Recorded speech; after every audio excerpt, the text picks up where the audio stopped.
Bueno, con un poco de retraso, pero quiero daros la bienvenida una vez más en esta jornada del Día Nacional de la Esclerosis Múltiple.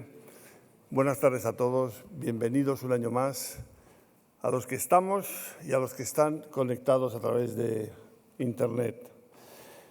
Quiero agradecer, ante todo, a los patrocinadores y colaboradores su apoyo a la realización de esta jornada, que evidentemente es una de las jornadas importantes por lo que supone para la información que, tanto, por supuesto, a los afectados como a los que estamos en la Fundación, nos es absolutamente imprescindible para hacerlo lo mejor posible.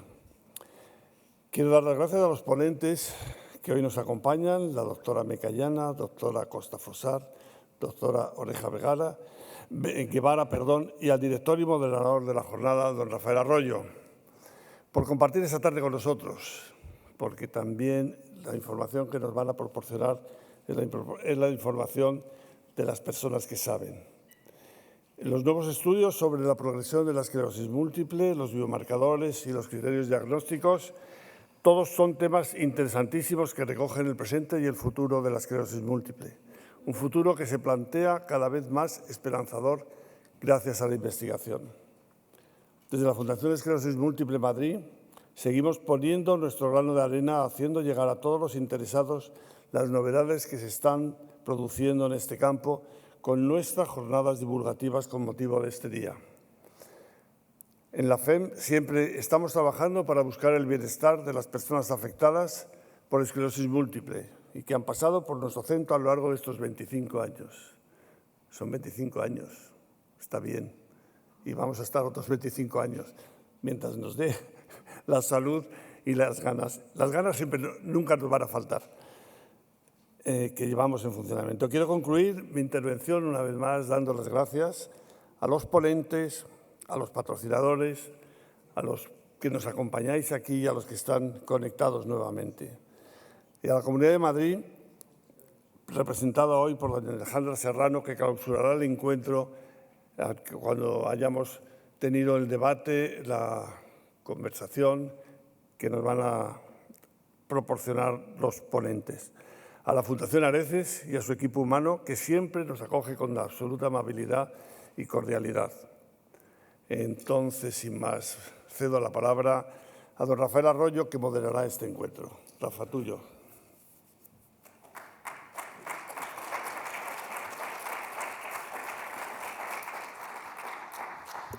Bueno, buenas tardes a todos. En primer lugar, agradecer a todos los presentes que están aquí y luego todos los que están en casa, que según me han comentado hay 230 personas conectadas y escuchando estas jornadas. Yo, solo una pequeña introducción para decir esto de qué es el ECTRIMS, ¿no? Porque a nosotros nos suena mucho lo del ECTRIMS y esto pone que la jornada se llama Jornada Nacional del ECTRIMS o algo así, ¿no? El ECTRIMS es el congreso más importante que hay en el mundo sobre esclerosis múltiple, el congreso internacional. Digamos, todo el que quiere decir algo importante en esclerosis múltiple se debe decir en el ECTRIMS. Cuando los pacientes nos preguntan, mire, que yo me he enterado de no sé qué, yo me he enterado de no sé cuántos, pues la verdad el que dice cosas importantes las debería decir en el ECTRIMS porque es un foro muy, muy importante, el más importante a nivel mundial. Es europeo, pero vienen todos los americanos y por eso casi todo lo que es la novedad se suele contar allí. Y por eso nos parecía altamente importante, cuando me comentó Carmen, hacer un resumen de algunos aspectos que habían salido muy importantes del ECTRIMS, porque yo creo que para los pacientes y para los familiares pues puede ser fundamental. Eso es lo que yo quería comentaros, ¿no? Quería yo, por supuesto, agradecer de nuevo a la Fundación Esclerosis Múltiple su amabilidad, su confianza, a todos los patrocinadores que están aquí, que siguen apoyando a la esclerosis múltiple y que sin ellos sería muy, muy difícil.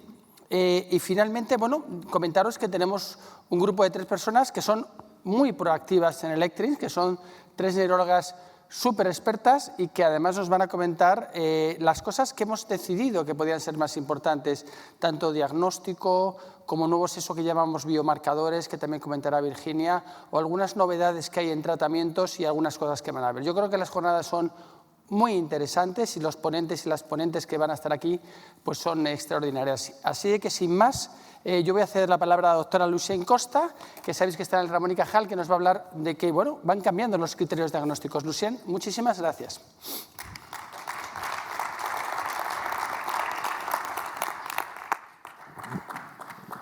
Gracias, Rafa, por la presentación. Muchísimas gracias a la Fundación por contar un año más conmigo. A todos vosotros que estáis aquí al otro lado de la pantalla, porque yo creo que hemos escogido efectivamente los 3 puntos claves que se habló este año en Electrins y además los 3 puntos claves que nosotros queríamos escuchar en Electrins. Yo hablo primero de los criterios diagnósticos. Es complicado explicar eso porque realmente eso es algo sobre todo válido y útil para el neurólogo, pero voy a intentar hacerlo lo más fácil posible. La esclerosis múltiple es una enfermedad de exclusión. Eso quiere decir que yo tengo que descartar una serie de enfermedades previas antes de dar un diagnóstico de esclerosis múltiple. Para facilitar nuestra labor, desde hace un poquito más de 40 años, se han reunido una serie de neurólogos expertos para hacer una serie de criterios que nos ayuden a los neurólogos a diagnosticar un paciente con esclerosis múltiple. Veis ahí que en el 93 aparecieron los primeros criterios, se llamaban los nuevos criterios diagnósticos de Poser, donde un paciente necesitaba 2 brotes para ser diagnosticado. Luego pasamos a tener los criterios McDonald 2001, donde el paciente necesitaba un brote, pero por lo menos 2 resonancias patológicas, y a partir de ahí se fue simplificando progresivamente. ¿Qué es eso de criterios diagnósticos? El criterio diagnóstico es como el sello que confirma lo que el neurólogo piensa. Y es cierto que antiguamente quizás nosotros sabíamos que el paciente tenía esclerosis múltiple mucho antes de poder ponerle el sello. Lo que han hecho los criterios fue acercar un poco lo que nosotros pensamos de poder poner el sello de esclerosis múltiple. No sustituyen, desde luego, el neurólogo diagnosticando. El diagnóstico es una labor del neurólogo, pero nos ayudan, además, a uniformizar a todos los pacientes de cara a ensayos clínicos, a investigación. Estos son los últimos criterios que teníamos, 2017. Como veis ahí, necesitábamos un cuadro clínico típico, por ejemplo, que el paciente viera doble. A ver si soy capaz de manejar eso. Mira. No. ¿Sí? Ahí. ¿Lo veis? Un cuadro típico clínico, por ejemplo, el paciente ve doble, ¿no? Luego yo tengo una resonancia patológica con lesiones típicas. Si el paciente en la misma resonancia tiene lesiones que no captan y que captan, pues ya tengo el diagnóstico. Pero si el paciente no tiene diseminación en tiempo, que son esas lesiones que captan, pues puedo sustituirlo por la presencia de bandas oligoclonales en el líquido cefalorraquídeo, que es eso que veis ahí. Vuelvo a decir, antes de decir que un paciente tiene esclerosis múltiple, nosotros tenemos que excluir una serie de otras causas, y por eso cada vez que venís a la consulta con un paciente nuevo para diagnosticar, tenemos que excluir una serie de causas y tenemos que hacer una serie de analíticas para descartar enfermedades que pueden dar lesiones en la resonancia magnética, pero también que pueden dar síntomas parecidos a la de la esclerosis múltiple. Si veis aquí en la figura, todo lo que está en esa parte de verde es esclerosis múltiple. En la parte central pues se parece mucho, pero no es esclerosis múltiple.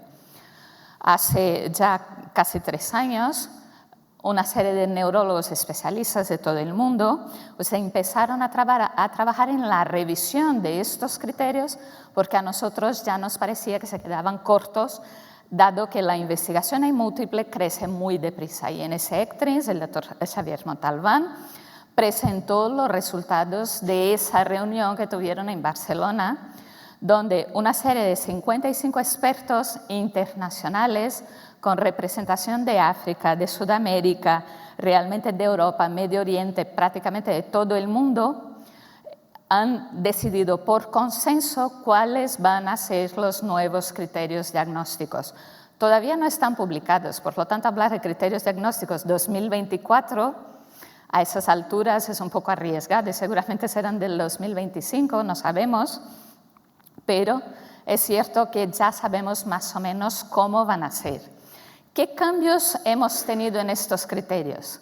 Primer punto, el paciente con lesiones en resonancia magnética, si cumple una serie de criterios, que luego lo vamos a ver, no necesitan tener un primer brote para tener el diagnóstico de esclerosis múltiple.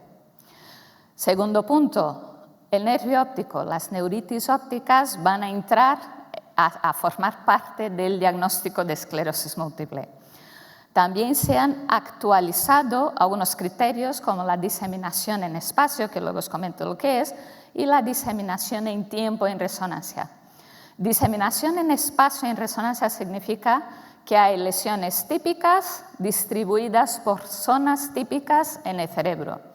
Diseminación en tiempo significa que hay lesiones más antiguas y lesiones más nuevas. Eso se ve, por ejemplo, porque las antiguas no captan gadolinio, contraste, y las nuevas muchas veces sí. Luego, cada vez se hace más homogéneo el criterio para las formas en brotes y las formas progresivas en esclerosis múltiple. Y por último, se permite el uso de las cadenas kappa, que luego veremos lo que son, en lugar de las bandas oligoclonales para hacer el diagnóstico de esclerosis múltiple. Siempre teniendo en cuenta que es fundamental diferenciar la población más grande de esclerosis múltiple de las poblaciones especiales, como pueden ser los niños, los ancianos con comorbilidades o en general, ¿no? Vamos a ver qué es eso del RIS. Eso es una paciente real, mujer de 25 años, que le hacen una resonancia porque cada vez que tiene que hacer lo que estoy haciendo, por ejemplo, hablando en público, pues tiembla con ambas manos. Le hacen una resonancia y tiene todas esas lesiones que veis ahí. Lesiones típicas, de hecho tiene más de 30 lesiones, varias captando contraste. Antiguamente eso se llamaba síndrome radiológico aislado porque solo tiene lesiones en resonancia con alta probabilidad de conversión a esclerosis múltiple. Ahora con los criterios ya es una esclerosis múltiple. ¿Por qué? Porque según los criterios de McDonald 2024, si una persona tiene lesiones típicas en resonancia, y eso lo puede decir un experto, si tiene diseminación en tiempo y espacio, que es el caso de esa chica, o sea, hay lesiones típicas distribuidas por todo el cerebro y algunas captando contraste, ya es una esclerosis múltiple. Si tiene lesiones múltiples, pero no tenemos captación en contraste, pero tiene bandas en líquido cefalorraquídeo, anticuerpos, inflamación en el líquido, ya es una esclerosis múltiple.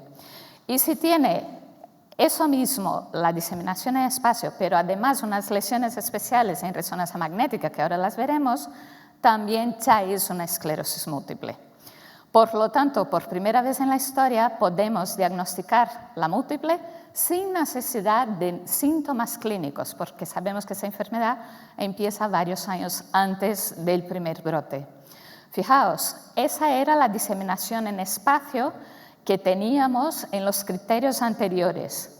Las lesiones periventriculares, las lesiones juxtacorticales, medulares o en fosa posterior. Yo me manejo fatal con eso, de verdad, va al contrario.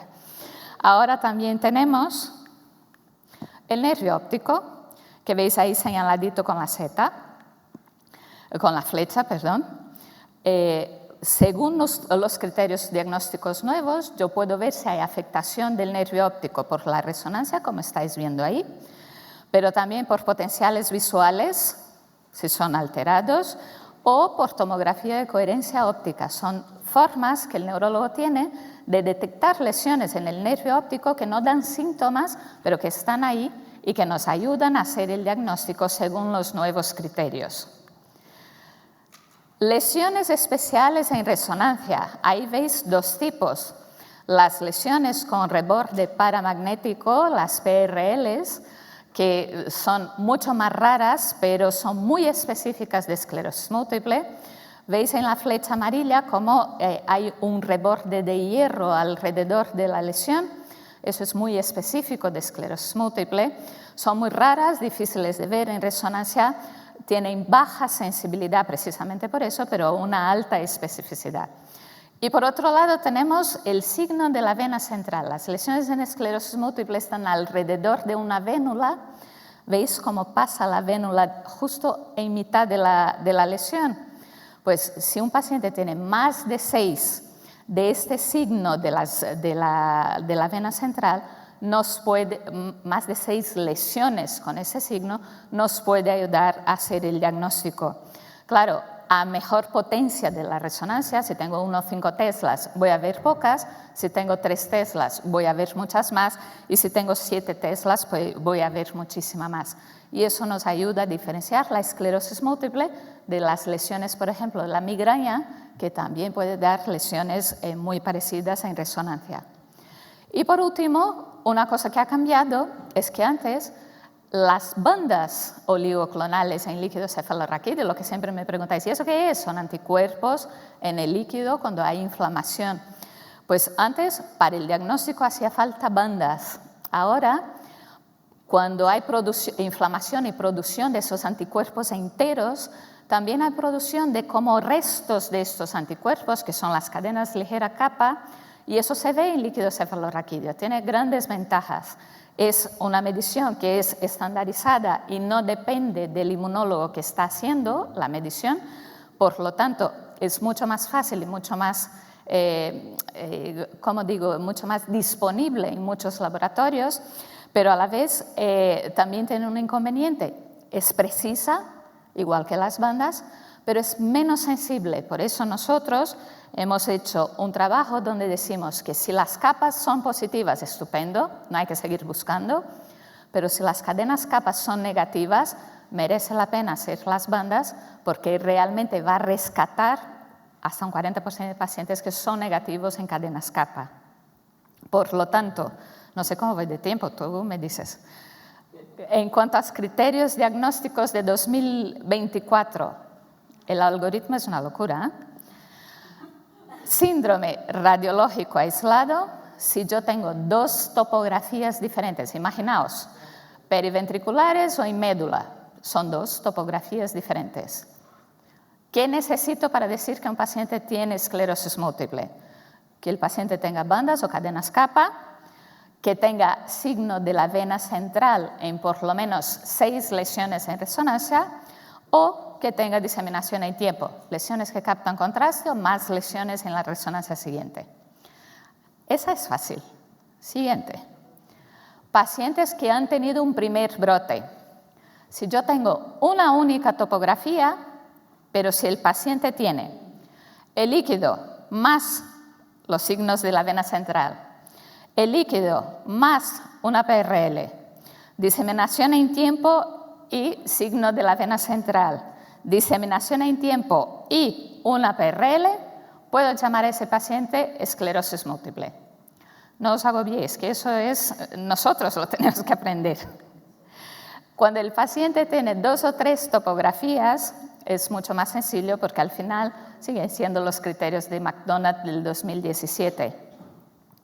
Si tiene líquido, diseminación en tiempo o lesiones con vénula central o PRLs, el paciente tiene una esclerosis múltiple. Siempre hay que recordar que cuando excluimos otras causas diferentes. Y si el paciente tiene 4 o 5 topografías en resonancia, pues eso es suficiente para decir que el paciente tiene una esclerosis múltiple. Fijaos en la cantidad tan grande de gente que vamos a abarcar con estos nuevos criterios en comparación con las personas que abarcábamos con los criterios de McDonald 2017.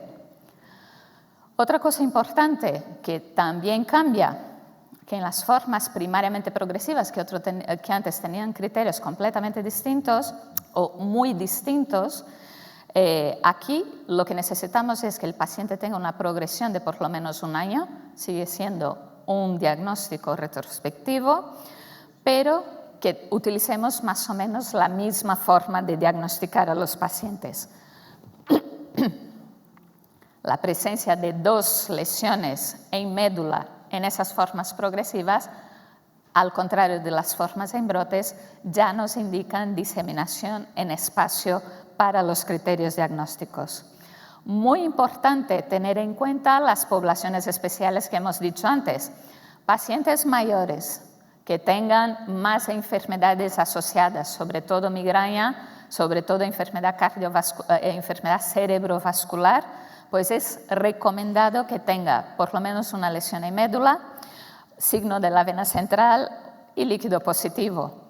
Y en las formas pediátricas, fundamental, aquellos pacientes con menos de 12 años, todos deberían tener anticuerpos anti-MOG con una técnica especial, porque es mucho más frecuente en niños, y en aquellos pacientes con más de 12 años, con formas atípicas de brotes, también estaría recomendado la determinación de estos anticuerpos que nos direccionan a una enfermedad completamente diferente, que es la enfermedad por anticuerpos anti-MOG.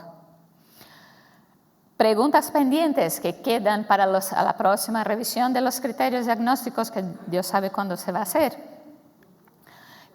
¿Cómo vamos a utilizar los potenciales evocados y la OCT para evaluar si el paciente tiene diseminación en tiempo? ¿Cómo vamos a acabar de usar las lesiones en resonancia magnética con signos de la vena central y las lesiones de reborde paramagnético? Porque realmente ese tipo de técnicas necesita un tiempo mayor en resonancia y va un poco a sobrepasar a los radiólogos de trabajo si utilizamos de forma sistemática.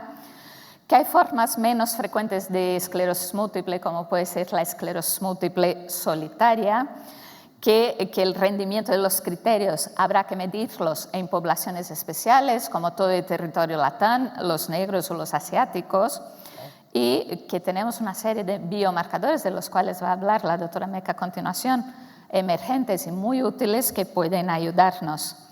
Pero no solo eso, tenemos por ahí resonancias ya de 11 teslas, y el impacto que va a tener la inteligencia artificial en nuestra forma de diagnosticar los pacientes. Un apunte, Rafa, que ya acabó. ¿A vosotros en qué os afecta? ¿A vosotros en qué os afecta? A una persona que está diagnosticada y tratada, posiblemente muy poco. En un paciente que tiene un diagnóstico de síndrome radiológico aislado, pues seguramente se os revisará los criterios y seguramente pues en algunos casos vamos a tener un diagnóstico nuevo de esclerosis múltiple porque ya está pasando. Y si el paciente tiene un diagnóstico de probable esclerosis múltiple pero todavía no lo tiene con seguridad, pues posiblemente los criterios también nos ayuden.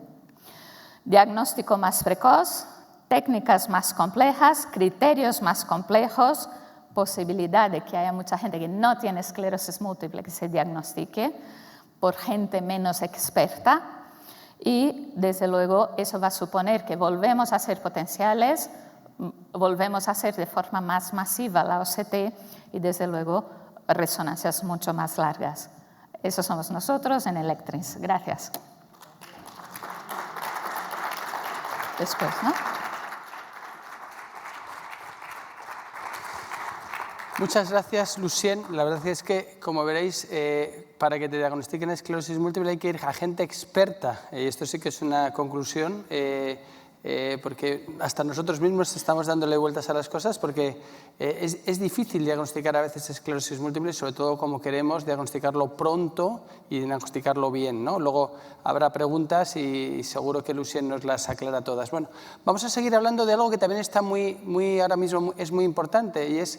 Hasta ahora a los pacientes los veíamos clínicamente, los veíamos en resonancia magnética, pero como en otras muchísimas enfermedades, están apareciendo una cosa que se llaman biomarcadores en la esclerosis múltiple y es algo importantísimo para el diagnóstico y sobre todo para el seguimiento. Entonces, de todo lo que se habló de biomarcadores va a hablar la doctora Virginia Meca. Virginia, como sabéis, trabaja en el Hospital de la Princesa, es la persona que dirige la unidad de esclerosis múltiple y seguro que nos va a decir todo lo que se habló y lo que sabe ella de biomarcadores. Gracias, Virginia.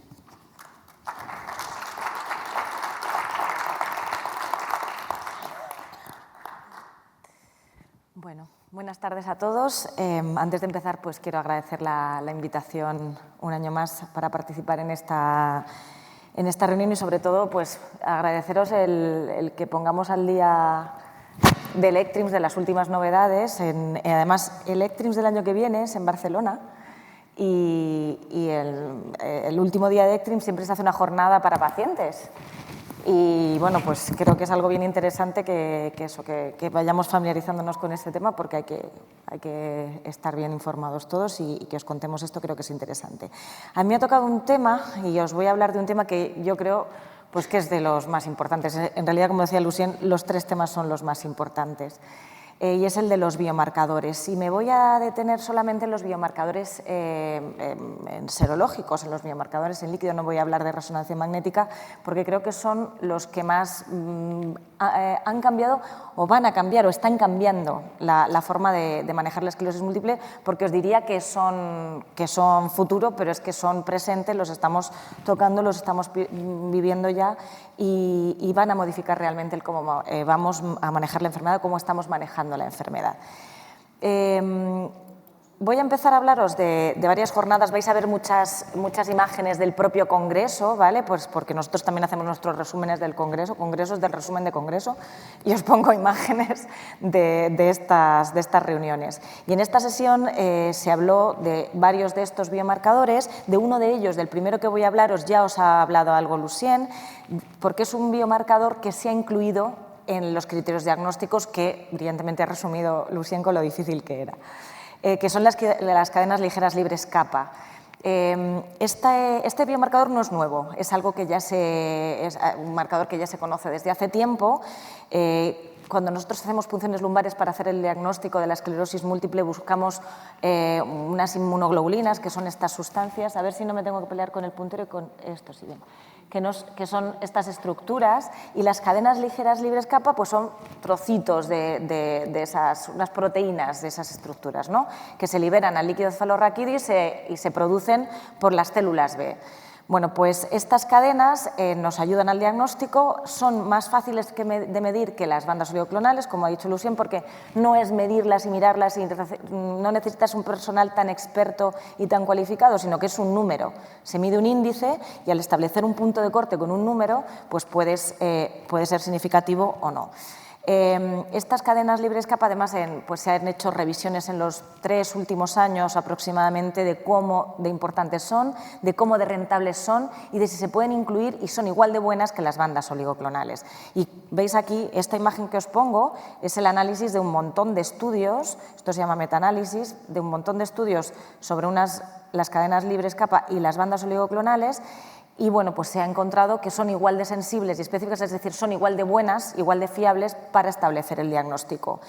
Además, pues es un marcador robusto, si se contamina el líquido cefalorraquídeo con sangre parece que no interfiere, también sirven para predecir actividad como las bandas oligoclonales, así que todo esto hizo que en el ECTRIMS ya de 2021, fijaos cuánto tiempo llevan haciendo revisiones y revisando este tema, pues se uniera un panel de expertos en este tipo de biomarcadores y decidiera que por la rentabilidad, por lo fáciles que son de medir, por lo rápidos que son de hacer, porque no depende del investigador que lo haga, porque son más baratas, porque que también es algo que hay que mirar, que en centros más pequeñitos que a lo mejor no son expertos en hacer bandas oligoclonales y pueden hacer esta determinación, por todo esto, este biomarcador debería estar en los criterios diagnósticos y así este año, como os ha contado Lucien, se han incluido en los nuevos criterios diagnósticos, de modo que no es nuevo, pero su uso y así con esta potencia sí es nuevo y permite, bueno, pues permite poner al alcance de muchos centros el diagnóstico de una forma más sencilla.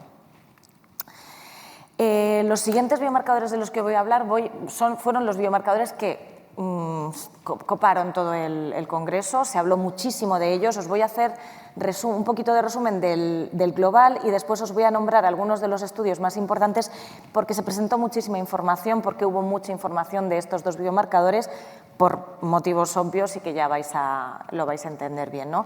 Yo creo que ya sois un poquito expertos en ellos porque la anterior reunión se habló de ellos, que estuvo la doctora Villar hablando de los neurofilamentos y de la GFAP, que se llama, ¿no? Ahora os explico qué son esas siglas. Los neurofilamentos, como ya sabéis, y si no, pues recordamos, son unas proteínas que forman parte de las neuronas. Y la GFAP o la GFAP, que al final se te escapa la G de esa forma, es la proteína acídica fibrilar glial, forma parte como de los astrocitos, que son unas células que son como el esqueleto de las células del sistema nervioso. Y cuando hay un daño en el sistema nervioso, cuando se lesionan las neuronas o cuando se lesionan estos astrocitos, estas células, pues componentes de los neurofilamentos, componentes de esta GFAP, se liberan al líquido cefalorraquídeo. Y además, y como veis aquí en este esquema, esto no lo sé yo hacer, aquí, se liberan al líquido cefalorraquídeo y además tenemos la suerte de que estos componentes se liberan a la sangre, se liberan al suero. Los biomarcadores de la esclerosis múltiple estamos acostumbrados a que los medimos en líquido cefalorraquídeo y con estos biomarcadores se ha demostrado que hay equivalencia entre lo que encontramos en el líquido y lo que encontramos en el suero, de modo que los hace accesibles. Hasta ahora, el encontrar un biomarcador en la sangre que tradujera lo que estaba pasando en el sistema nervioso, pues era muy complicado. Y tener estos biomarcadores accesibles en el suero es bien importante y es muy importante. Y además estos biomarcadores traducen daños diferentes. Los neurofilamentos nos hablan más de inflamación cuando se daña la neurona y la GFAP habla más de neurodegeneración, de progresión de la discapacidad. En este esquema también lo podéis ver, se presentó allí, pues los neurofilamentos cuando se daña la neurona marcaría unos procesos y la GFAP marcaría otros diferentes. Además, hay que tener en cuenta, y esto luego lo vais a ver un poquito más adelante, que estos biomarcadores hay que ajustarlos por edad porque los neurofilamentos suben y se elevan con la edad. Conforme vamos cumpliendo años tenemos neurofilamentos más altos. También pueden bajar con el aumento del índice de masa corporal, se pueden cambiar y modificar por la función renal. Hay que hacer ajustes y ahora veréis por qué os lo cuento. Estos biomarcadores, sobre todo los neurofilamentos, se modifican con los tratamientos. Estos son trabajos que se presentaron en el Congreso de publicaciones que ya estaban disponibles. Os pongo esquemas, no sé si sois capaces de verlo, pues aquí estos son trabajos de fingolimod, estos son trabajos de dimetilfumarato, teriflunomida, ocrelizumab. Todos los tratamientos disminuyen los niveles de neurofilamentos, es decir, que todos los tratamientos tienen capacidad de desinflamar y disminuir este biomarcador que habla de destrucción de las neuronas. Y la GFAP, que habla más de neurodegeneración, no está tan relacionada con los brotes como ocurre con los neurofilamentos, porque los neurofilamentos pronostican brotes, porque nos traducen más un momento inflamatorio, pero sí que está relacionada con la progresión. Los pacientes que progresan tienen este otro biomarcador, la GFAP, más alta. Entonces, en resumen, con todo esto que os contaba, pues se nos presentan dos biomarcadores que nos hablan de dos momentos diferentes y de dos procesos súper importantes en la esclerosis múltiple, como son la inflamación y la neurodegeneración. No son biomarcadores que podamos elegir uno u otro, los queremos los dos, porque nos hablan de momentos diferentes y momentos complementarios de la enfermedad. Hablan de dos procesos distintos y se nos presentan muchos retos. Nos presenta el ajuste, como os decía, por la edad. Ya hay determinadas curvas con las que podemos ajustar los neurofilamentos a la edad de los pacientes, el índice de masa corporal. Hay muchas máquinas que miden estas dos proteínas y hay que unificarlas para que todos hablemos el mismo idioma y no estemos hablando unos de unas cifras y otros de otras. Hay que interpretar los resultados en cada paciente diferente y, sobre todo, y como ya se habló en la anterior reunión, hay que dar accesibilidad a todos los pacientes a que puedan utilizar estos biomarcadores que prometen tanto. En cualquier caso, son biomarcadores complementarios entre ellos y con el resto de las exploraciones que hacemos. Es decir, que esto no elimina el control y el seguimiento que hay que hacer con las resonancias, pero probablemente hará que hagamos menos, es posible, pero también es complementario con las pruebas de imagen. Os presento aquí uno de los estudios que también se comentaron en el ECTRIMS sobre estos dos biomarcadores. Hay muchos, pero os he seleccionado 3. En este grupo alemán habló de la cantidad de marcadores que teníamos en el líquido y los poquitos que había en suero, y hablando de la GFAP y los neurofilamentos nombró que en las formas progresivas, este trabajo es un trabajo de formas progresivas, ambos están más elevados en las formas progresivas, no sirven para distinguir entre las primarias progresivas y las secundarias progresivas, pero sobre todo con la progresión se va a relacionar la GFAP. En este trabajo de Boston intentaron averiguar si la GFAP elevada se correlacionaba con una mayor progresión, y efectivamente los pacientes que tenían este marcador más alto eran los que antes iban a progresar y los que antes iban a alcanzar discapacidades más altas en menos tiempo. Y ese trabajo lo presento porque, además de porque es muy interesante, pues porque es de un grupo de investigación muy importante, que es el grupo de la doctora Costa, que este trabajo lo lidera el doctor Monreal del grupo de Lucien, del Ramón y Cajal. Y en este trabajo que se presentó, que es muy interesante, ya estaba parte publicado, es un estudio multicéntrico de varios hospitales españoles y también italianos, y el objetivo era saber si estos dos biomarcadores medidos al inicio de la enfermedad nos sirven para pronosticar y ver cómo van a evolucionar los pacientes en los siguientes años. Y bueno, pues lo que han averiguado y lo que han concluido con este estudio, y por supuesto pues harán más seguimiento de los pacientes y más determinaciones, más N seguro, lo que encontraron es que los pacientes que tienen los dos biomarcadores bajos pues tienen bajo riesgo de presentar brotes y bajo riesgo de presentar progresión. Los pacientes con los neurofilamentos altos tienen alto riesgo de presentar brotes, que no os lo pongo aquí, pero es algo que ya sabíamos. Cuando los neurofilamentos son bajos y la GFAP está alta, hay menos riesgo de brotes, pero más riesgo de progresión. Y cuando esto ocurre, los pacientes que no están tratados tienen más riesgo todavía de progresar. O sea, hay bajito riesgo de presentar brotes, pero si encima los pacientes no tienen tratamiento, porque en este estudio se analizaron pacientes tratados y sin tratar, si los pacientes estaban sin tratar, además la progresión era mayor. Es decir, que los tratamientos, aunque estemos hablando de un biomarcador que habla de neurodegeneración, pues al inicio de la enfermedad es fundamental poner hincapié en los determinados tratamientos que son capaces de controlar estos biomarcadores. Este último trabajo que os presento con los neurofilamentos es sobre el daño medular. Sabéis también que el daño medular se correlaciona con la progresión de la discapacidad, y en este trabajo pues intentaron ver si había correlación entre los biomarcadores y el daño en la médula, y pues como ya se ha encontrado en otros trabajos, no se correlaciona demasiado, no hay una correlación muy buena. De hecho, encontraron una correlación un poquito rara que explicaba que los neurofilamentos estuvieran altas, o sea que bueno, no se correlacionó demasiado, y parece que el daño medular produce un daño que no está correlacionado con estos biomarcadores. Otro biomarcador del que se habló muy poquito, que es ya también conocido, es la quitinasa 3-like-1, se llama así, que se mide en líquido cefalorraquídeo, que se correlaciona con progresión, que se correlaciona con el diagnóstico, pero, como os decía, pues es muy difícil medirlo. Bueno, medirlo no es difícil, pero seriarlo no lo podemos hacer. Los otros biomarcadores los podemos seriar en sangre, no podemos hacer punciones lumbares repetidas a los pacientes, así que aunque sea muy bueno este biomarcador y se correlaciona con muchas cosas, pues no lo utilizaríamos de rutina.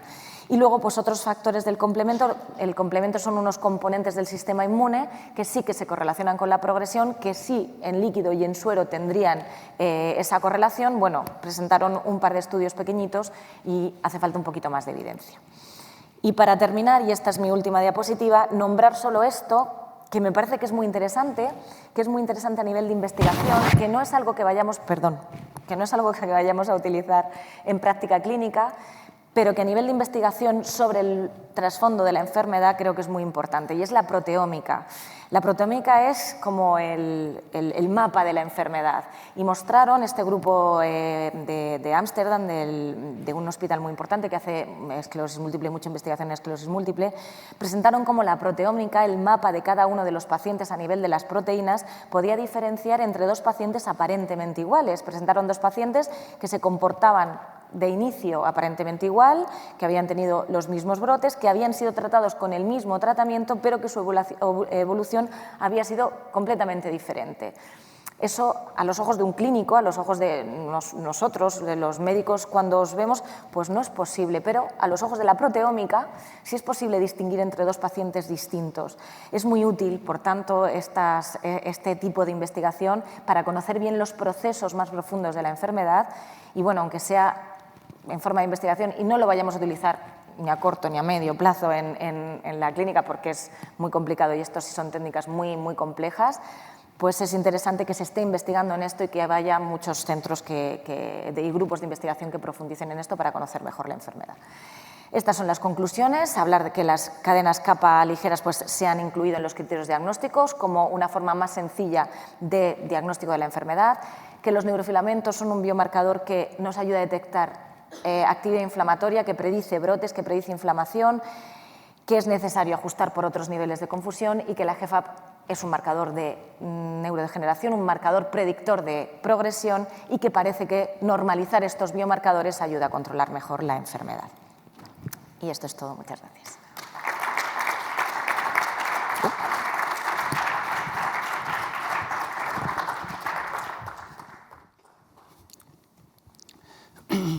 Muchísimas gracias, Virginia, doctora Meca.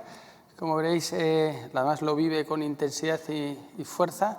Es decir, saber lo que pasa en el cerebro haciendo un análisis de sangre, ¿no? Como se suele decir vulgarmente, pues parece el futuro, un futuro cercano, un futuro añadido, y esto es lo que nos ha resumido muy bien, y luego en el turno de preguntas podremos preguntar muchas más cosas. Bueno, y la última ponente es la doctora Celia Oreja. Celia, como sabéis, trabaja en el Hospital Clínico de Madrid, es la persona que coordina la unidad de esclerosis múltiple, y nos va a hablar de tratamientos, ¿no? Algo que también nos importa muchísimo, sobre todo en relación a la progresión, ¿no? Se hablaron cosas muy interesantes en tratamientos en progresión, y Celia nos lo va a resumir. Muchísimas gracias, Celia.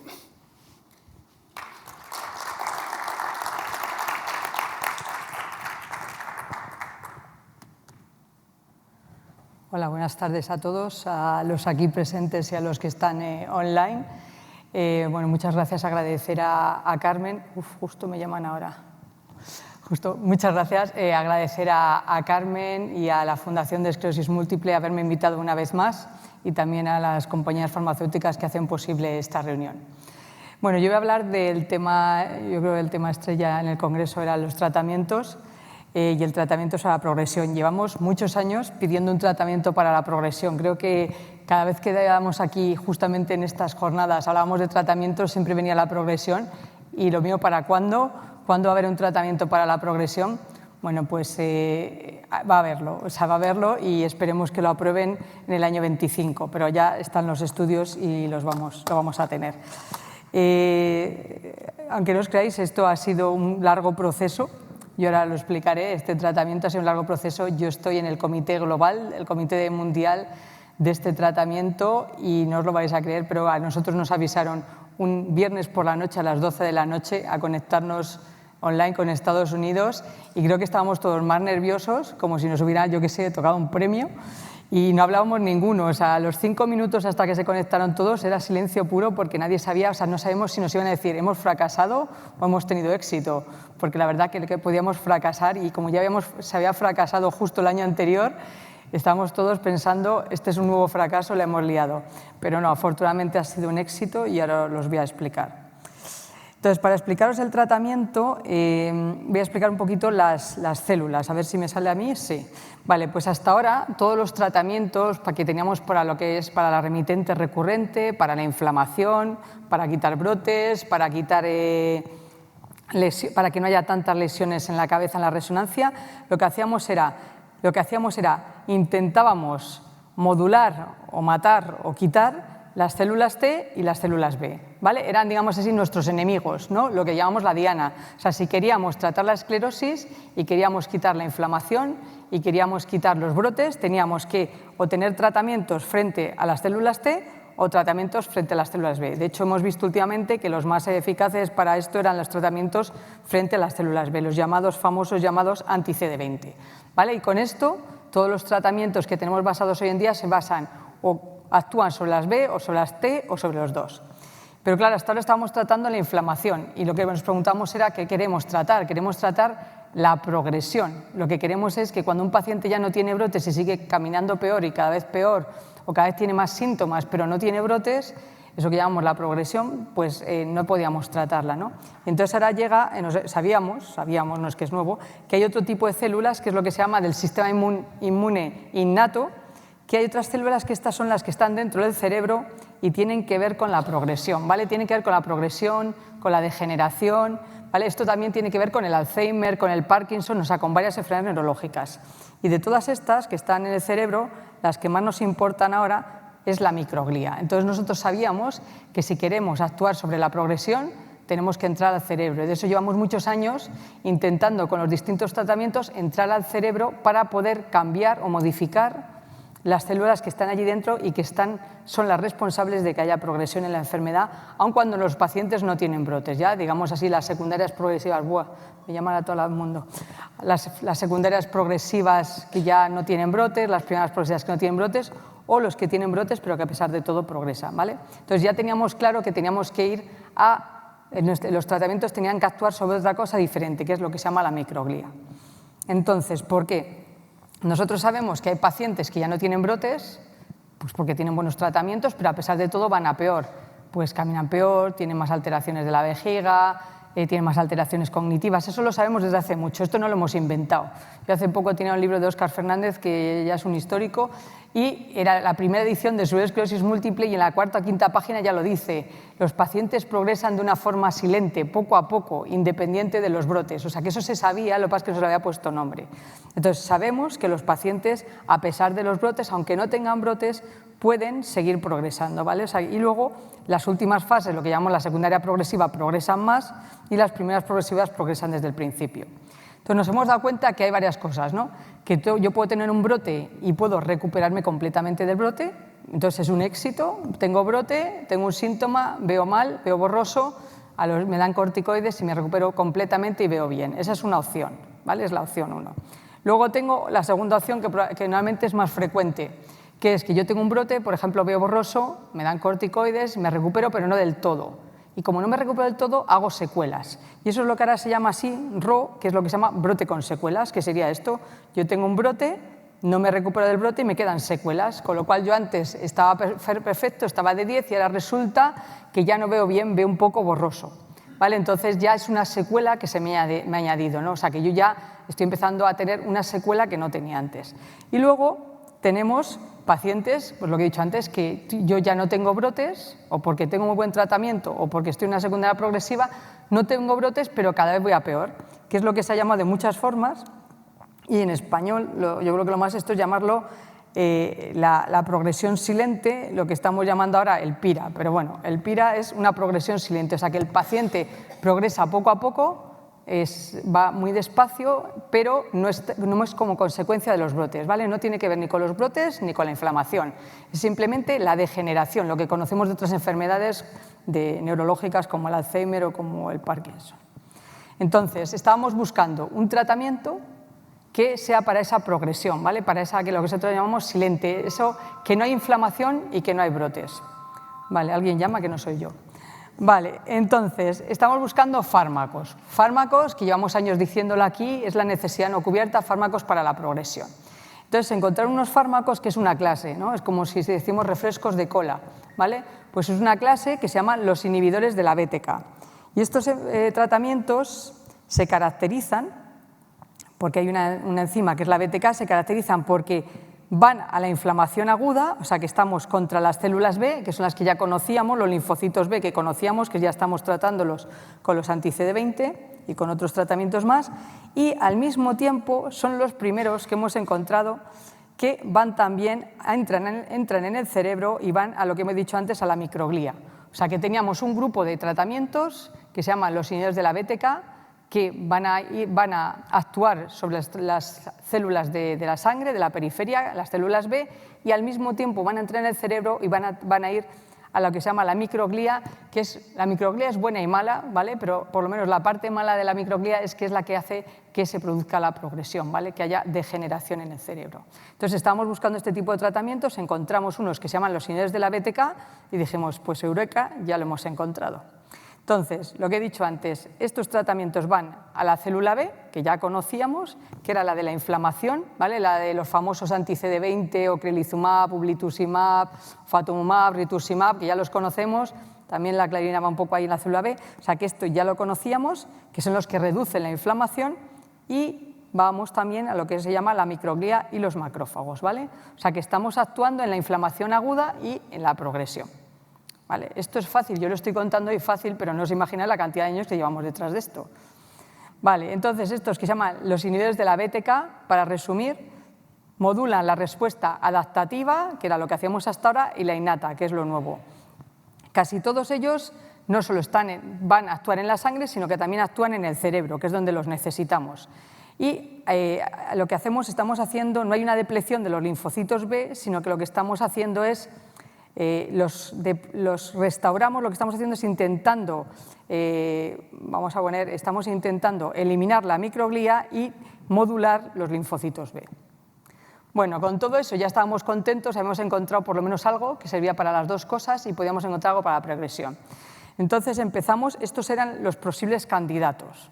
¿Vale? Esto es una diapositiva que presenté yo aquí en el año 2021-22. Eran los posibles candidatos y entonces teníamos el primer candidato. El primer candidato fue el evobrutinib y en el ECTRIMS, en el famoso ECTRIMS del año 23, estábamos esperando los resultados y todos nos llevamos un zapatazo.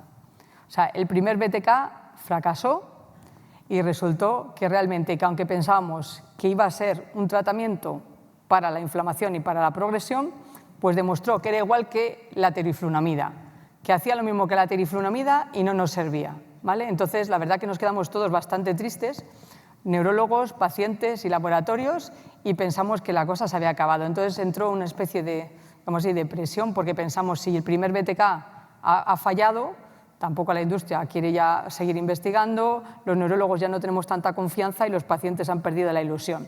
Por eso os digo que cuando a mí me llamaron, yo estoy en ese grupo de trabajo mundial para el segundo tratamiento, pues cuando nos llamaron aquel viernes por la noche, que nos lo dijeron solo por la mañana para que no pasáramos el secreto, pues nos llamaron por la noche, pensamos todos, es el nuevo fracaso y por eso nos tenemos que hacer el viernes por la noche, que nadie se entere.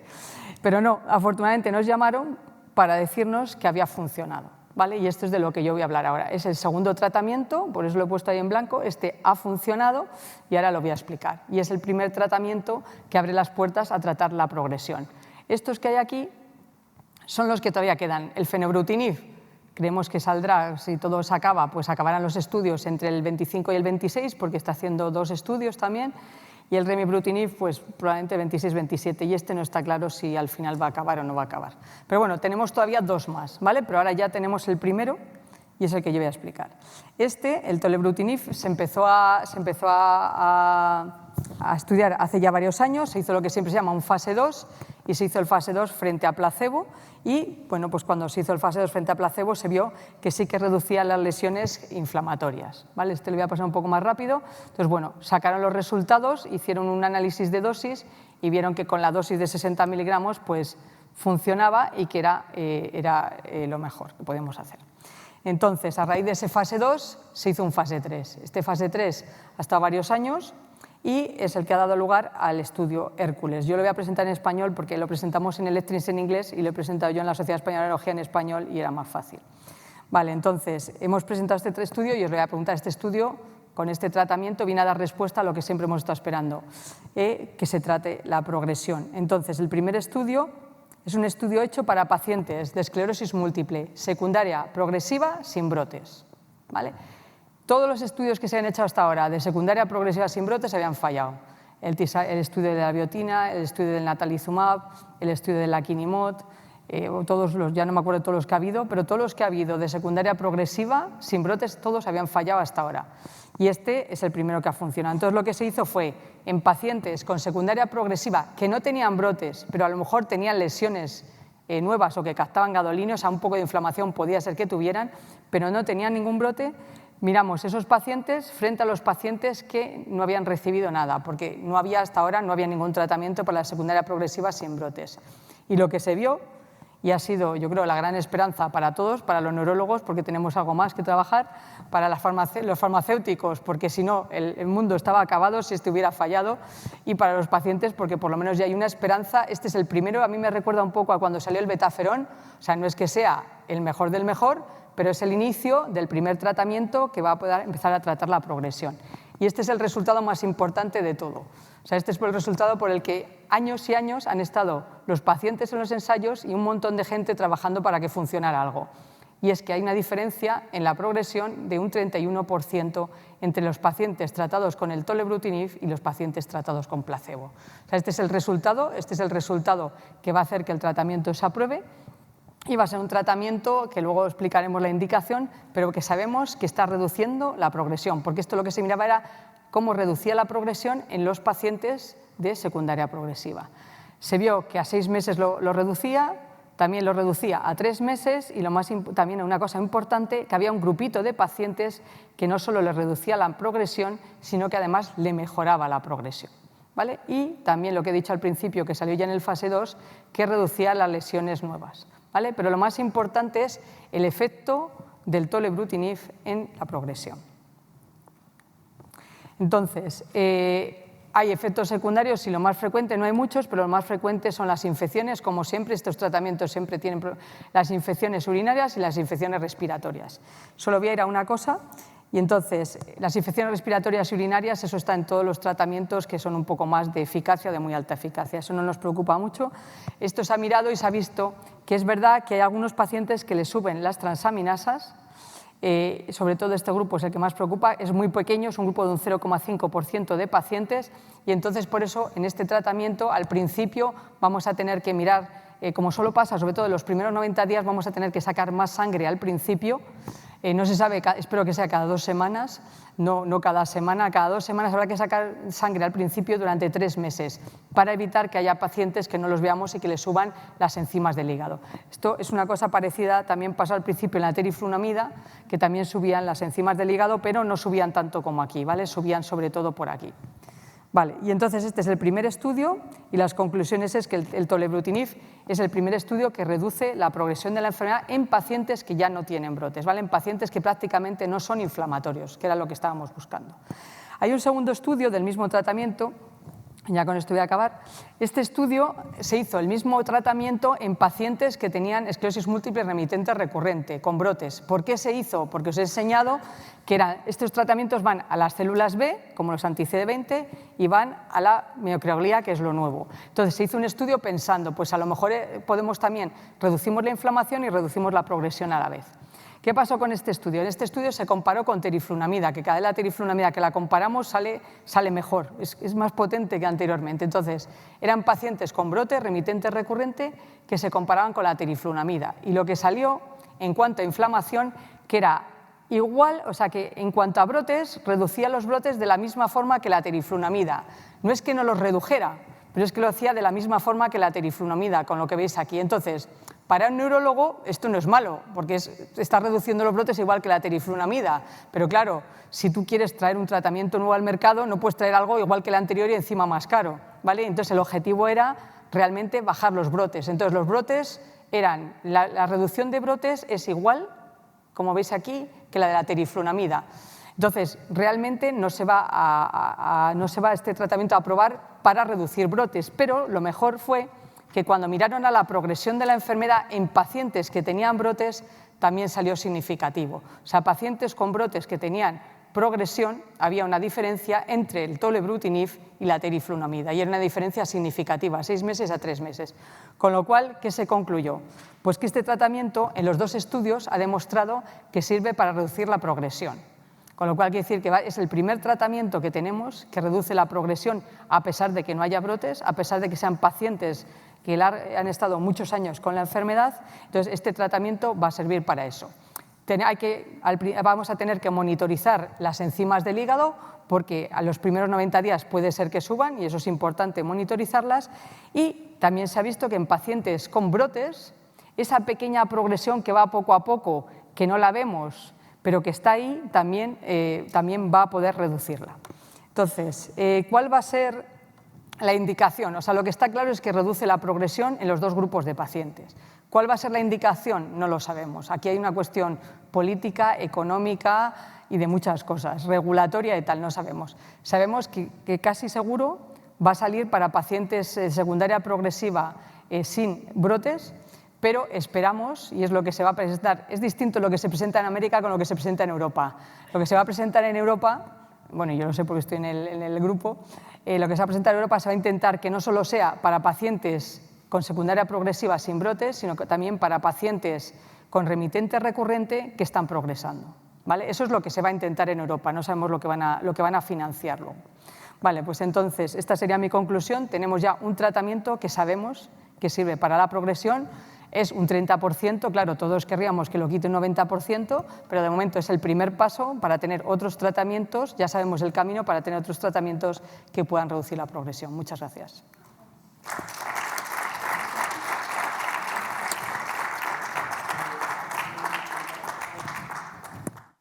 Sí, nos sentamos. Me pongo yo aquí en la esquinita. Muchas gracias a todos, a todas, en este caso. Bueno, como veréis, ha habido charlas muy importantes, muy interesantes sobre Electrims. Yo tengo me han pasado una lista así de preguntas enormes de los pacientes que trataré de filtrar, pero por favor, si alguien en la sala quiere hacer alguna pregunta, yo les pediría dos cosas, que fuera corta la pregunta, muy específica, y que no fuera muy individual, sino un poco en conjunto, por favor. Aquí en la entrada tienen, en la primera fila, por favor, un micrófono. Entonces vamos a ser rápidos para poder contestar y preguntar muchas cosas. Aquí, gracias. Buenas tardes. La pregunta es muy fácil. Muy fácil. ¿El tolebrutinib podría servir como suplemento a otro tratamiento? Vale, combinación. La pregunta será combinación. Sí. Vale, pues eso es lo que a mí me gustaría, pero hay dos problemas. O sea, esto se ha hablado, de que, claro, si esto reduce la progresión y tenemos tratamientos muy buenos antiinflamatorios que reducen los brotes, lo ideal sería combinarlos. Hay dos cuestiones. Una es que no hay estudios hechos. O sea, ahora mismo no tenemos ningún estudio hecho que sea el tolebrutinib más otro. Entonces, por cuestiones de seguridad y de regulación no se puede hacer. ¿Vale? Esa es la primera. Y luego la segunda, hay que pensarse muy bien con qué fármaco lo combinamos. ¿Vale? Porque ha habido en el pasado un par de combinaciones que tuvimos y cuando se combinaron, uno fue con la cladribina y otra fue con el tefidera, que luego hubo mucha reducción de linfocitos y hubo que parar los estudios. Entonces, lo ideal sería eso, poder combinar un tratamiento de una cosa y otra. Eso es lo ideal y lo que esperamos que se pueda hacer. Pero ahora necesitamos estudios para combinarlos y luego ver cuál es el más adecuado. Un tratamiento que nos funcione bien en la eficacia, o sea, que sume en la eficacia, pero que no nos dé más problemas en cuanto a la seguridad, o sea, que no nos bajen mucho más los linfocitos o que no nos aumenten más las enzimas del hígado. Entonces, hay que pensarse bien con qué lo combinamos para ver cómo lo hacemos, pero realmente eso sería lo ideal. Luego ya a nivel económico ya inviable. No, ahora no, a nivel económico ya no es tan difícil. Digamos así, estamos mejor que hace 10 años, ya no es tan difícil, porque ahora hay muchos tratamientos genéricos, hay muchos tratamientos biosimilares, los precios como consecuencia de ello, todos los precios han bajado. De hecho, ahora el precio por paciente, por ejemplo, en la Comunidad de Madrid, que es donde estamos y que lo conocemos bien, el precio por paciente en la Comunidad de Madrid es ahora menor que hace 10 años, porque todos los tratamientos han bajado el precio. Entonces, ahora mismo no es el problema económico, ahora mismo el problema es, primero, que no hay estudios y segundo, el estudio que hagan hay que pensárselo bien para que sume eficacia y no sume en efectos secundarios. Gracias. Muy bien. Voy a empezar a hacer preguntas ¿Sí? Ahí hay otro. Sí. Dos preguntas cortitas y fáciles. Una, ¿para cuándo llega a primarios? Bueno, pues digamos así, para primera progresiva está el siguiente. Para el tercero que he enseñado, que es el fenobrutinib, tiene hecho un estudio. Dos cosas son. Primero el tolebrutinib tiene un estudio hecho para primarias progresivas, pero que todavía no está acabado y que le queda. ¿Vale? Le queda porque no han acabado el estudio y primero tienen que acabar el estudio. Entonces, hay eso. Y luego el siguiente, el fenobrutinib, también tiene un estudio para primarias progresivas. O sea que ahora mismo hay dos estudios, el del tolebrutinib y el del fenobrutinib. Ninguno de los dos ha acabado. entonces todavía no haber resultados. A lo mejor acaba uno un par de meses antes que el otro, pero no va a haber mucha diferencia. Por lo menos uno de los dos yo creo que saldrá. Hombre, lo bueno es que uno va contra placebo, es más fácil. El que va contra placebo es más fácil y el otro va contra el ocrelizumab va a ser más difícil. Pero yo espero que salga uno de ellos. Pero para los dos falta porque siempre es más difícil reclutar primeras progresivas porque hay menos pacientes, entonces es más difícil reclutar. Sí. Otra pregunta. Ahora estamos entrando directamente en el sistema nervioso central, en el sistema inmune. ¿Abrimos nuevos riesgos al entrar en la microglía directamente? Esto contesta. ¿Quién quiere contestar? Celia. ¿Sí? No sé. Bueno, pues si quieres contesto yo. Vale, no, bueno, digamos así, los riesgos es lo que se está mirando. Realmente la microglía, o sea, el nuevo tratamiento, el tolebrutinib, igual que el evobrutinib se estaba viendo, no está muy claro, el fenobrutinib también parece, hasta ahora el riesgo que había es el riesgo de las infecciones hepáticas. No se ha visto de las enzimas hepáticas, no se ha visto que aumenten las infecciones tipo LMP, no se ha visto ni meningitis, como por ejemplo puede ser en tratamientos de la NMO que van al complemento, ni tampoco citomegalovirus. No se ha visto que haya un aumento de, por ejemplo, de infecciones en el cerebro, eso no se ha visto. Sí, yo creo, de todas formas, es importantísimo en estos nuevos fármacos andar con cautela, ¿no? Antes han preguntado de la combinación, ¿no? Yo en uno de estos fármacos, hace 2 semanas, pues combinación de este fármaco, uno de los fármacos, más un fármaco muy habitual, ¿no? Carbamazepina, pues he tenido 800 y pico de transaminasas. Es decir, que hay que andar con cuidado en los fármacos nuevos, porque yo creo que son muy esperanzadores, pero hay que andar con cautela, ¿no? Y sobre todo la combinación, ¿no? Es decir, estamos encantados en los resultados, pero hay que andar con cautela, porque los pacientes sois muy importantes y muy complicados a veces, ¿no? Y en ese sentido, pues hay que andar con muchísima cautela.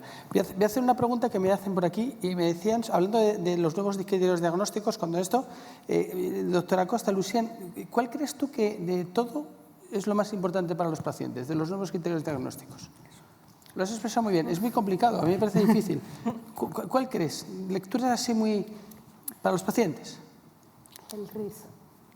Realmente, no sé si me escucha. Sí, sí. Yo creo que el tratar la enfermedad antes de que deje secuelas es lo que más diferencia va a hacer. O sea, el que realmente hayamos visto que es una enfermedad biológica antes que clínica, a mí me parece que es la diferencia más grande en cuanto a beneficio para el paciente. Luego, para nosotros, todo lo demás nos simplifica de cierta forma la vida, pero yo creo que lo que más impacto va a tener es el riesgo. De hecho, es lo que ya está teniendo. Estupendo. Más preguntas que hablan aquí. Obviamente han preguntado sobre neurofilamentos, que ha hablado la doctora Meca, Virginia, y lo vuelvo a insistir, ¿para cuándo neurofilamentos se pueden utilizar ya?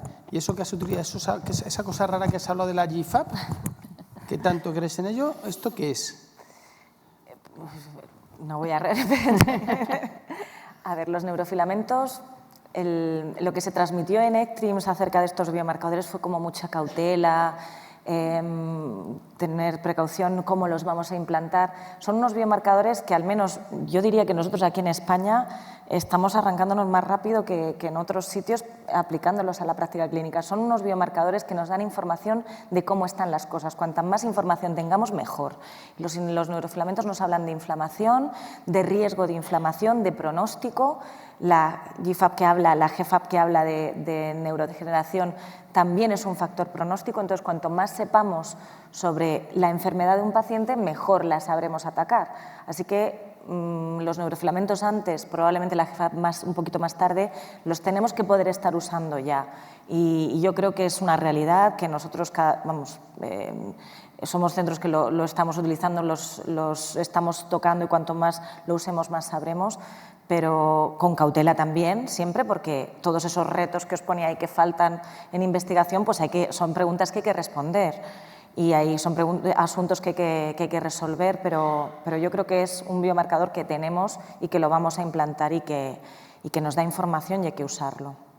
Lucien, vosotros que en el Ramón y Cajal lo utilizan en investigación, ¿no? La GFAP, ¿no?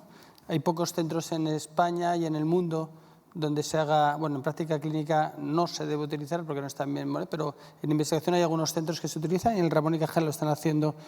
¿Qué opinas tú también de la GFAP dentro de protocolos de investigación?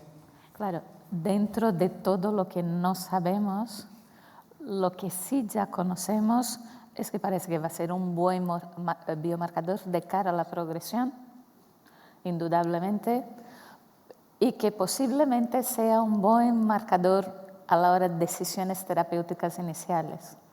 Porque realmente lo que nosotros vemos con el estudio además que presentó Virginia es que en aquellos pacientes con la GFAP baja, parece que no importa mucho el tipo de fármaco que vas a poner, si los neurofilamentos también están bajos, mientras que si la GFAP está alta y los neurofilamentos bajos, sí que nos faltan todavía fármacos que sean útiles para ese tipo de población de pacientes. Entonces, yo creo que en las fases iniciales va a ser útil, que posteriormente va a ser muy útil para predecir la progresión, pero que sobre todo hoy por hoy sabemos poco de la GFAP, que es actualmente un biomarcador que utilizamos en el entorno de investigación. Pero fijaros qué importante es, ¿no? Es decir, antes lo ha dicho no sé quién de vosotras, que estamos viendo el cerebro, ¿no?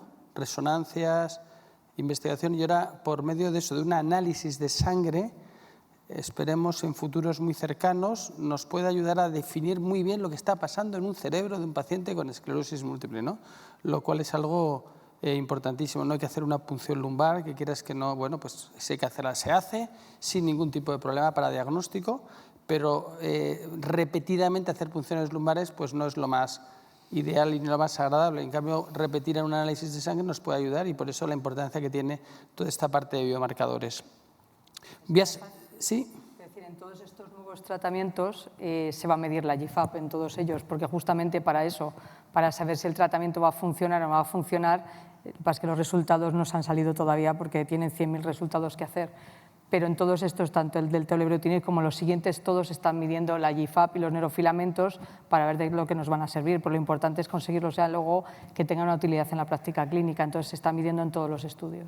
Que conste que esto es una información muy importante, pero no mañana lleguéis al neurólogo. Claro, que quiero claro. la GFAP, que no hay, ¿eh? No hay. Es decir, que son informaciones importantes que afortunadamente estamos dando, pero que mañana no se puede, no hay que hacer un análisis para hacer una GFAP. Creo que quieren allí preguntar algo, ¿no? Tengo muchas más preguntas aquí, de parte del público. Sí, voy a ser breve la pregunta. Es una pregunta muy básica. Yo pensaba que los medicamentos actuales favorecían que la enfermedad no progresara más de lo que se produce con los tratamientos. Es decir, que cortaban o disminuían los brotes, pero también disminuían la progresión. Claro. Pero cuando habla la doctora Celia Oreja, da la impresión de que los tratamientos actuales, la progresión... ¿Son incapaces de cambiarla? No, lo que pasa es que hay dos tipos de progresión, que también lo enseñaba, es la progresión como consecuencia del brote. Yo tengo un brote y como no me recupero, tengo unas secuelas y estoy progresando. Y luego tenemos esa sí, porque si yo dejo de tener brotes, con los tratamientos actuales dejo de tener brotes, dejo de tener secuelas. Y entonces estoy teniendo menos progresión. Entonces la progresión consta de dos elementos. Uno, la progresión como consecuencia de las secuelas de los brotes, y otra, la progresión que no tiene nada que ver con los brotes, que esa da igual. Entonces, hasta ahora, si yo a un paciente le estoy tratando los brotes y antes a un paciente que tenía 3 brotes en un año, ahora tiene 0, si yo no tengo brotes, no tengo secuelas, con lo cual esa parte de progresión la estoy quitando y eso hacen los tratamientos actuales. La otra progresión que no tiene nada que ver con los brotes, que es degeneración y que no tiene que ver, es la que ahora vamos a tratar. Entonces, la progresión tiene esos dos elementos. Una, que depende de los brotes, pero claro, si yo no tengo brotes no voy a tener ese tipo de progresión. Ahora, si yo tengo antiguamente, los pacientes tenían 3, 4, 5 brotes, pues enseguida dejaban de caminar, porque todos los brotes les estaba produciendo secuela. Hoy en día tenemos pacientes que están 7, 8, 9 años sin un solo brote, pero los tratamientos son muy eficaces. Si tú no tienes un brote, no tienes secuelas. No tienes síntomas, no tienes secuelas. Esa es la que estamos tratando. Entendido. Muchas gracias. Comentan también, es una pregunta para las 3 personas, las 3 neurólogas. Todo el mundo pregunta, obviamente, sobre la remielinización. ¿Hay estudios avanzados en remielinización? Y pregunto por dónde queréis. Lucien, si quieres hacer algún tipo de comentario Pues, o contestar lo que puedas. sobre todo, ha habido muchos estudios en remielinización, todo lo que sale, pues no ha demostrado eficacia o ha demostrado unos efectos secundarios que son intolerables, con lo cual en remielinización yo creo que vamos algo más retrasados que en progresión. Por ser muy optimista. Hay un paciente muy enterado, ¿no, Virginia? Porque yo creo que alguna vez hemos hablado de esto, que nos pregunta sobre un tratamiento que se llama el PIPE 307. Vosotros muchos pacientes preguntan, a mí me han preguntado sobre ese tratamiento, ¿no? Virginia, ¿tú sabes algo del PIPE 307? ¿Se llama así? Es una pregunta trampa, ¿eh? A lo mejor puedes pasar, existe. pasa palabra, puedes decir, ¿eh? Existe. Ahora mismo está en fase 2, es una molécula que está en fase 2, no está en todos los países y es un remielinizador, ¿no? Que lo que favorecería es que sobrevivan las células que producen mielina. Entonces, bueno, pues bloquea un receptor que hace que los oligodendrocitos, que son los que fabrican mielina, pues sobrevivan mejor y por tanto remilinicen. Pero vamos, está en fases muy iniciales, hay que esperar resultados y bueno, pues obviamente todo lo que sea de este tipo nos interesa mucho, pero hay que esperar. Estaba en fase 2, es un ensayo muy inicial. Yo diría que, hombre, estudios hay. O sea, ahora mismo en fase 1, fase 2 sí que hay 2 o 3 remilizantes. Está el de los nanocristales de oro, está otro que es un nasal, pero todavía están todos muy tempranos, en un 2A que no sabemos si van a progresar, pero o sea, no es que no haya, lo que pasa es que están en una fase muy temprana. Ahora mismo no tenemos nada en un fase 3, que digamos en 5 o 6 años tenemos un remilizante, pero en fase 2 sí que hay, o sea, en fase 2 hay. Lo que pasa es que todos van cortos, o sea, acaba el fase 2 y caen, pero sí que hay, ahora mismo por lo menos hay 3 que yo sepa. Hay un intento, sí, hay un intento de sacar fármacos, también hay que andar con cuidado en los fases 2, ¿no? Como sabéis mucho, los fases 2 son preliminares de eficacia y sobre todo de seguridad, y los fases 3 son los grandes estudios, ¿no?, de cara a comercialización. Quería aquí... Sí, espera que...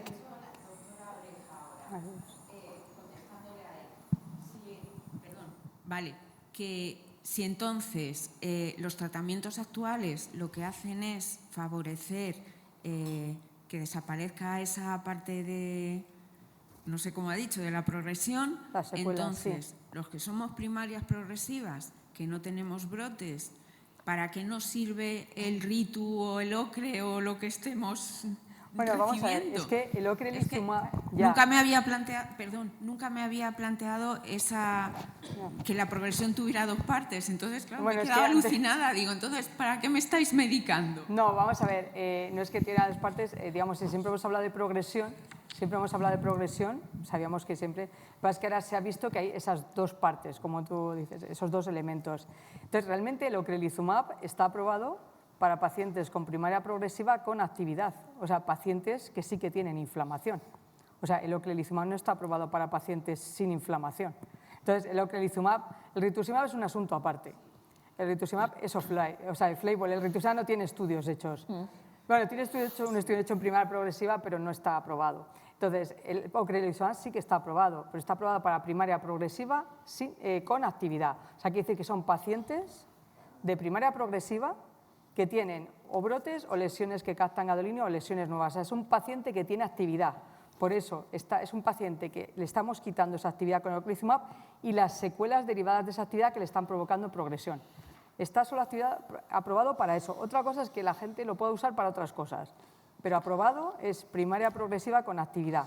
Entonces, una primaria progresiva con actividad tiene brotes, que esos brotes le pueden hacer secuelas y esas secuelas es esa progresión activa.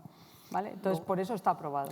Si está aprobado para eso, es porque se ha testeado anteriormente en un ensayo clínico y se ha visto que el fármaco realmente impacta directamente en la progresión. A ver, lo que dice Celia viene porque la esclerosis múltiple tiene una fisiopatogenia bastante compleja, pero que implica que los linfocitos tienen que entrar en el sistema nervioso central. Y una vez que entran ahí, esos linfocitos empiezan a producir inflamación que llamamos compartimentalizada, que es posiblemente la inflamación que da origen a esa progresión más tardía en la esclerosis múltiple. Entonces, cuando yo utilizo un tratamiento muy potente que impide que esos linfocitos entren y además de forma muy precoz, lógicamente yo estoy retrasando esa progresión y lógicamente estoy evitando que los pacientes entren en progresión a la misma velocidad que pasaba hace 20 años.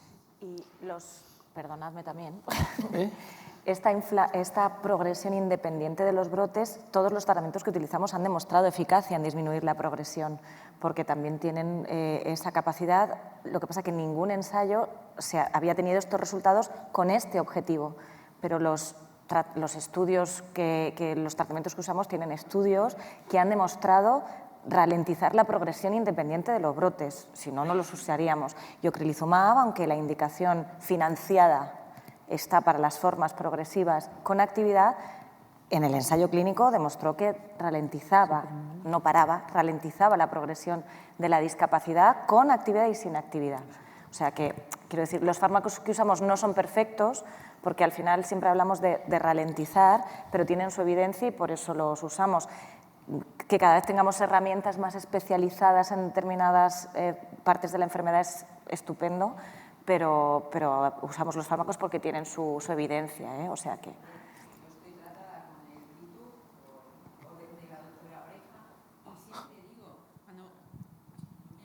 El Ritu es un tratamiento off-label que ponemos. Que yo estoy tratada con el Ritu, vale. Y yo siempre digo, cuando me preguntan, ¿y qué notas? ¿Y ya mejoras? Y sobre todo, pues lo típico, mis padres, ¿pero eso te va a curar o tal? Y yo siempre digo, no lo sé, pero si no lo tomara, a lo mejor estaría muchísimo peor. Yo voy, estoy 5 horas, me lo ponéis y me voy tan ricamente.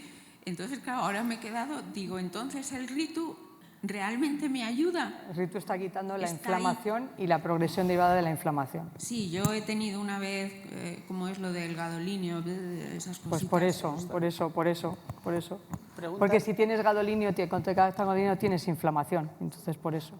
Preguntan también sobre nuevas terapias en investigación avanzada, como es para pacientes y para familiares esta reunión, ¿no? Es decir, hay mucho, como hemos visto, fases 1, que son muy preliminares, fases 2. Yo quiero preguntaros, además, hay también un fármaco también en fase 3, es decir, esta es los grandes estudios previos, que yo creo que parte de aquí nosotros estamos comentando para que dais vuestra opinión sobre un fármaco que se llama Frexalimab, para que os suene, porque eso es un estudio en fase 3, eso significa de los que ya están avanzados. ¿Qué opináis de ese medicamento? Y si queréis empezamos por la izquierda y para que a los pacientes les suene. Es un ensayo, fase recurrente remitente, en fase secundaria progresiva sin actividad, que se está reiniciando en medio mundo, ¿no? Y ¿qué opináis, por favor? Para que os suene, ¿no? Queréis saber información importante, es otra molécula, ¿no? Frexalimab. Muy interesante, es un anticuerpo monoclonal que actúa frente a otro receptor. Además, es un anticuerpo monoclonal que ya se ha utilizado en otras enfermedades autoinmunes. Y bueno, pues que tiene lo que tú has dicho, un ensayo en formas en brotes, otro ensayo en formas secundarias progresivas, que ya va un poquito más avanzado en Estados Unidos, porque aquí en Europa ha tardado un poquito en ponerse en marcha, que ya hemos empezado afortunadamente, y que bueno, pues que tiene otro doble mecanismo de acción, que parece antiinflamatorio, que también tiene un papel en la progresión y que es una molécula muy interesante y que esperamos que salga bien. Ya teníamos ganas de ponernos en marcha y esperemos que tenga muy buenos resultados. Tiene resultados muy buenos en el fase 2, con lo cual una siempre tiene esperanza. Por poner una pega, pues que la parte del ensayo para pacientes con brotes pues, de comparador activo sigue siendo teriflunomida.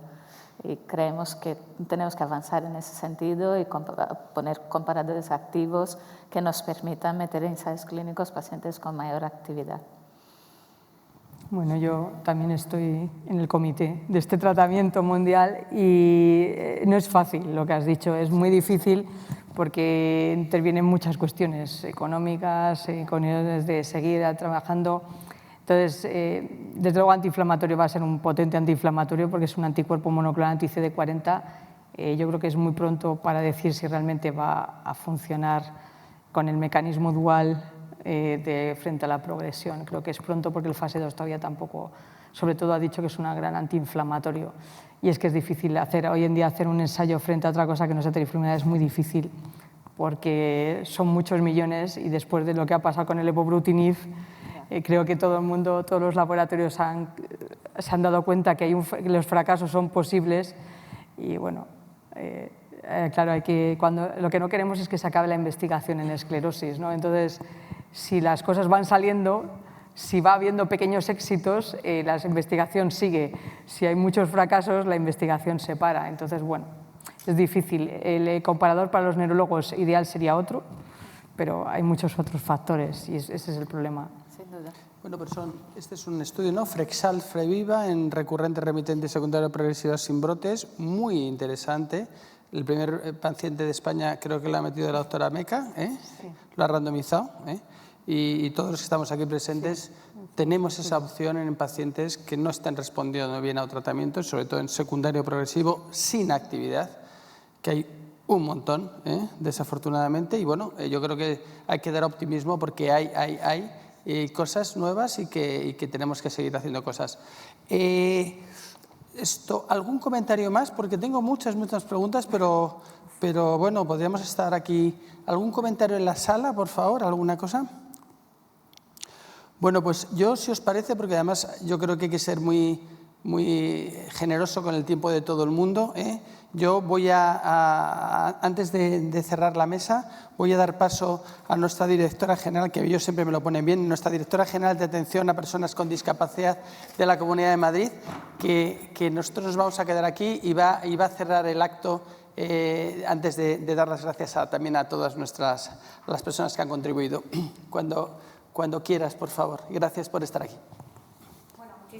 Muchísimas gracias, querido Javier, querida Carmen. Es un placer volver a estar aquí con vosotros un año más y mostrar el compromiso y el apoyo de todo el Gobierno regional pues con todos vosotros, no solamente con vuestra entidad, sino con todas las personas con esclerosis múltiple. Me vais a permitir que además haga extensible este saludo a todas las personas que nos están viendo de manera online, que ahora las nuevas tecnologías la verdad es que son fantásticas. Además, me gustaría hacer hincapié en vuestro centro, un centro que sin duda es referente, no solamente, diría yo, en la Comunidad de Madrid, sino en toda España. Ofrecéis una atención integral, especializada y continua a muchísimas personas que requieren pues precisamente de estos tratamientos. Para ello utilizáis, junto con otros centros de la Comunidad de Madrid, incluso el propio que gestionamos nosotros, la tecnología más avanzada para garantizar una óptima rehabilitación, con la que se busca, sin duda alguna, la mayor autonomía y calidad de vida pues posibles. Lo vemos además día a día cuando visitamos pues, los diferentes centros, que las terapias especializadas sociosanitarias, porque no podemos olvidarnos que nosotros somos la Consejería de Familia, pues de fisioterapia, logopedia, psicología o comida texturizada, que sin duda alguna pues es un gran hito que hemos alcanzado en los últimos años. Programas que demuestran que estamos ante, insisto, un referente de calidad asistencial y de implementación tecnológica. Sin duda, sois todo un orgullo para nuestra región. Además, como sabéis, tenemos intención de seguir pues, ampliando recursos y programas para poder ayudaros. En total, en este año hemos invertido 5,4 millones de euros para un total de 226 plazas para personas con esclerosis múltiples. El objetivo, junto a Sanidad, es progresar en el tratamiento y detección precoz de esta enfermedad, que afecta a 3 millones de personas aproximadamente en todo el mundo. Por eso, en un día como hoy, en esta jornada que ha sido tan interesante, que por cierto me ha encantado escuchar esta parte más sanitaria, pues como os digo, en un día como hoy debemos de seguir sensibilizando a la sociedad, debemos de apoyar las investigaciones y avances clínicos, apostar por diagnósticos precisos y con todo ello conseguir derribar las barreras que dificultan su detección. Todo por el bienestar de los enfermos de esclerosis múltiple y, por supuesto, el de sus familias. Muchísimas gracias.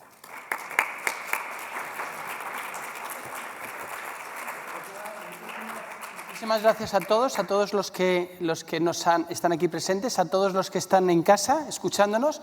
Gracias de nuevo a la Fundación Esclerosis Múltiple. Gracias a Alejandra por estar con nosotros. Gracias, por supuesto, Virginia, Lucien, Celia. Y nada, un placer y gracias y hasta el año que viene y antes estaremos aquí, ¿vale? Muchas gracias a todos.